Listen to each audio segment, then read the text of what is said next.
Pemerintah Kabupaten Jember bersama DPRD bakal segera membahas rancangan APBD tahun 2025. Pada tahun depan, total kekuatan anggaran yang dimiliki daerah diproyeksikan sebesar 4,3 triliun rupiah. Sebagaimana disampaikan oleh Bupati Hendy Siswanto saat menyerahkan draft kebijakan umum anggaran dan prioritas plafon anggaran sementara atau KUA PPAS APBD tahun 2025 kepada DPRD Jember Senin siang.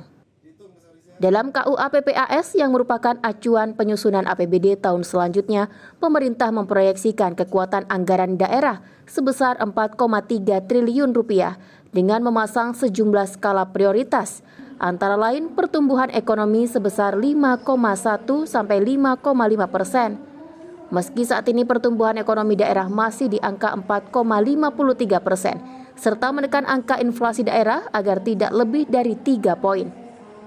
Dari segi pendapatan daerah, pada APBD 2025, Pemkab Jember menargetkan peningkatan dari pendapatan asli daerah atau PAD, sektor retribusi, serta tunggakan pajak bumi bangunan yang belum dibayarkan. Sedangkan dari belanja daerah tidak berbeda jauh dari sebelumnya, yakni pembangunan infrastruktur, salah satunya jalan, sektor pertanian, terutama pasca beroperasinya pabrik pupuk organik milik Pemkab Jember sendiri, serta digelarnya event-event yang mendorong gerakan ekonomi dan UMKM. Ada 4,3 triliun kira-kira di kekuatan anggaran APBD kita. Kita stressingnya adalah 2025. Makanya dengan adanya KUA PPAS ini adalah menempatkan prioritas targeting untuk mencapai capaian pertumbuhan ekonomi kita. Pertumbuhan ekonomi kita 5,1 sampai 5,5 kita rencanakan tahun 2025. Salah satu infrastruktur pasti, kalau infrastruktur pasti, dan itu saat ini kita sudah bisa rasakan di tahun 2024 ini dengan pembangunan infrastruktur yang sangat menyeluruh, jalan-jalan yang sudah kita bangun cukup panjang ya, ribuan kilo kita bangun, PJU kita lakukan, dan pertanian kita gencarkan, pabrik pupuk kita gratis kita berikan, itu sudah berdampak sekarang. Sementara Itkon Sauki, Ketua DPRD Jember mengaku akan melakukan upaya percepatan pembahasan KUA PPAS APBD 2025 yang harus disetujui pada bulan ini. Mengingat DPRD Jember akan mengalami masa transisi dari anggota dewan yang lama menjadi anggota dewan baru yang terpilih pada pemilu 2024 lalu.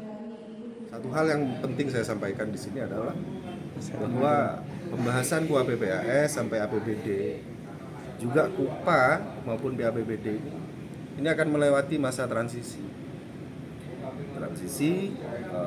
bahwa tanggal 21 Agustus ini akan ada pelantikan anggota dewan yang baru. Nah, tentunya ini pimpinan dan ketua fraksi nanti akan menghitung betul tentunya pada aspek efektivitas, efisiensi, dan sekali lagi semuanya tidak boleh melanggar regulasi. Kalau sesuai peraturan perundang-undangan, ya timeline ya, sesuai jadwal, harusnya di bulan Agustus ini KUA PPAS sudah disetujui, gitu ya. Kemudian setelah itu pembahasan raperdanya. Selain APBD 2025, DPRD Jember juga meminta agar Bupati Hendy segera menyerahkan draft KUA PPAS perubahan APBD tahun 2024 yang juga harus segera disetujui paling lambat 30 September mendatang. Anas Hidayat, FTV Jember, melaporkan.